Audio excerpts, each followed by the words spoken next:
Good morning दोस्तों। रोज़ की तरह आज भी मेरे दिन की शुरुआत हुई है देव पूजा से। वैसे आज एक ख़ास दिन है। आज है मेरा उपवास और आज के दिन है वट सावित्री।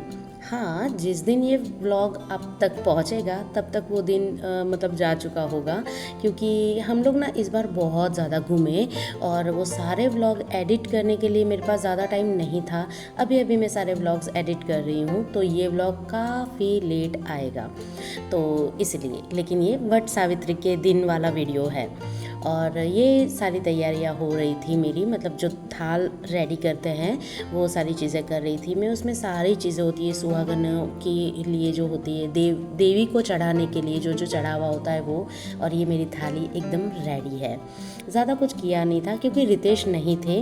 वैसे आज एक छोटा सा सरप्राइज़ भी मुझे मिल गया था। मैंने ये सिंपल सी साड़ी पहनकर रेडी हुई थी और फिर मुझे पता चला कि आज रितेश आने वाले हैं, तो मैं वैसे ही बहुत खुश थी। तो जी मेरी पूजा की बास्केट एकदम रेडी थी और अब मैं निकल पड़ी हूँ जहाँ पर मुझे अपनी पूजा करने जाना है। तो मैं अपनी दीदी और मम्मी इन लोग के सबके साथ आई थी और हम लोग कुछ इस तरह से पूजा करते हैं। ये बाकी सब लोग हैं, इनका राउंड ख़त्म होगा फिर हम शुरू करेंगे।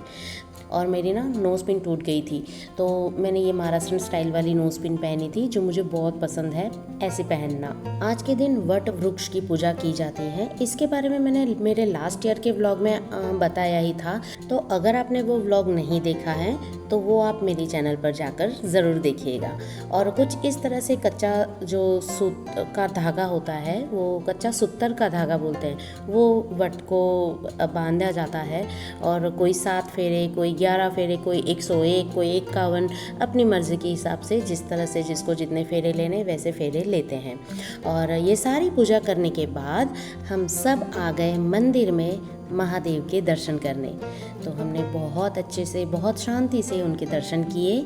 और उसके बाद मेरी बड़ी दीदी ने ये एक चीज़ की, इसको ओटी भरण कहते हैं या वटी भरण, मतलब महाराष्ट्र में ये कहा जाता है। मुझे इसको गुजराती में या हिंदी में बाकी सब में क्या कहते हैं मुझे इसका बिल्कुल भी आइडिया नहीं है। लेकिन हाँ, ये सिर्फ सुहागनों के लिए किया जाता है और सुहागन ही एक दूसरे को कर सकती हैं। तो ये एक आशीर्वाद है। और ये सारी चीज़ें होने के बाद, क्योंकि वो मेरे से बड़ी हैं तो उनका आशीर्वाद तो बनता ही है। और मेरे सारी चीज़ें होने के बाद फिर बारी थी मेरी भाभी की। तो ये मेरी सबसे छोटी भाभी है और मेरा जिस तरह से मेरा ओटी भरण किया गया वैसे ही उनका भी। इन सारी चीज़ों के बाद इस उपवास की जो कथा की जो बुक है वह हमने वहीं पर ही मंदिर में ही बैठ के पढ़ ली। और सारी चीज़ें होने के बाद हमने सब ने एक दूसरे को हल्दी कुमकुम दिए। तो इस दिन इस चीज़ का भी बहुत महत्व है। और ये मेरी मम्मी है, ने हम एक दूसरे को हल्दी कुमकुम दिए और ये सुहाग की ही निशानी है। सुहागनें ही एक दूसरे को देती हैं।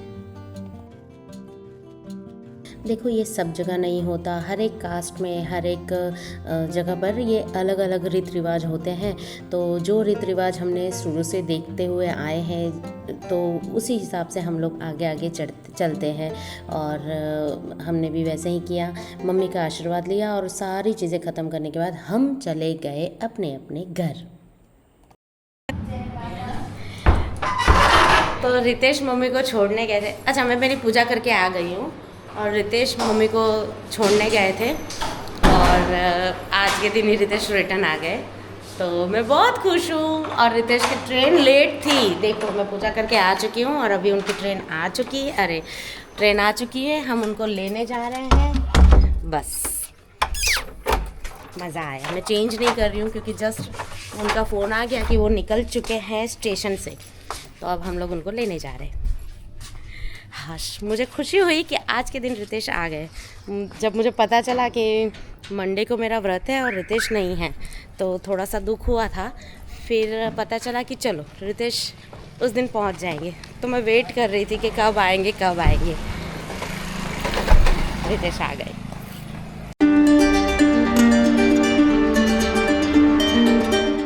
रितेश के आने के बाद मैंने उनकी पूजा वगैरह की और फिर उनसे आशीर्वाद मांग रही थी। और यहाँ पर ना हमारी बहुत अच्छी सी मस्ती और चल रही थी, क्योंकि रितेश आए थे इस दिन। तो मेरे तो खुशी का ठिकाना नहीं था।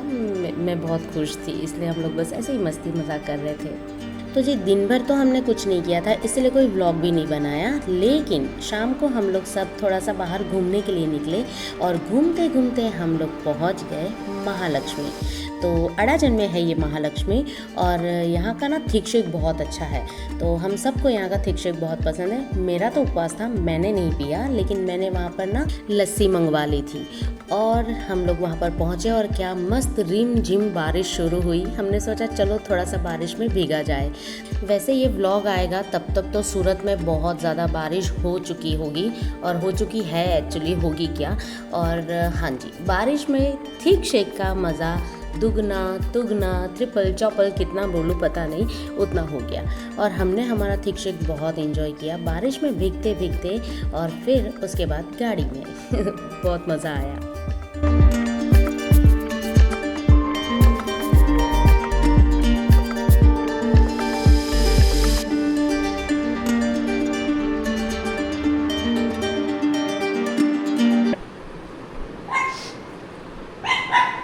जिस दिन नहीं खाता ना उस दिन बहुत मस्त बनता है। मैं जिस दिन नहीं खाती उस दिन मस्त बनता है। ये सेकंड वाला मस्त बनता है। तो भाई आज है मेरा उपवास, इसलिए खाना बनाने की छुट्टी और इसलिए रितेश ने बनाई नूडल्स जो भाविक भाई और चांदनी बहन को बहुत पसंद है। हाँ कब? क्यों? लास्ट टाइम कौन बोला था बहुत मस्त है? लास्ट टाइम ना, आज का पूछ रहे हो? आज कैसा था? मस्त है। तो फिर जनरली भाविक भाई को चाइनीज़ आइटम पसंद नहीं है, मतलब चाइनीज़ खाना। चाइनीज आइटम भी पसंद नहीं। चाइनीज़ आइटम भी पसंद नहीं है। तो लेकिन रितेश के हाथ के नूडल्स उनको बहुत पसंद है। अब रितेश इतने दिन बाद आज ही आए और बन गई नूडल्स। मेरी छुट्टी, मैं किचन साफ करूँगी सिर्फ। ठीक है, चलिए। आज पूरा दिन भर में कुछ ज़्यादा हुआ नहीं। पूजा पाठ की हमने, शाम को भी गए थे। मेरी मेहंदी ये मैं दिखाना भूल गई। तो ज़्यादा कुछ किया नहीं है, बस अभी देखो किचन क्लीनिंग चालू है मेरा। और आपको मिलेंगे हम नेक्स्ट व्लॉग में। तब तक आप मेरा चैनल सब्सक्राइब करें, लाइक करें, शेयर करें। Bye, good night.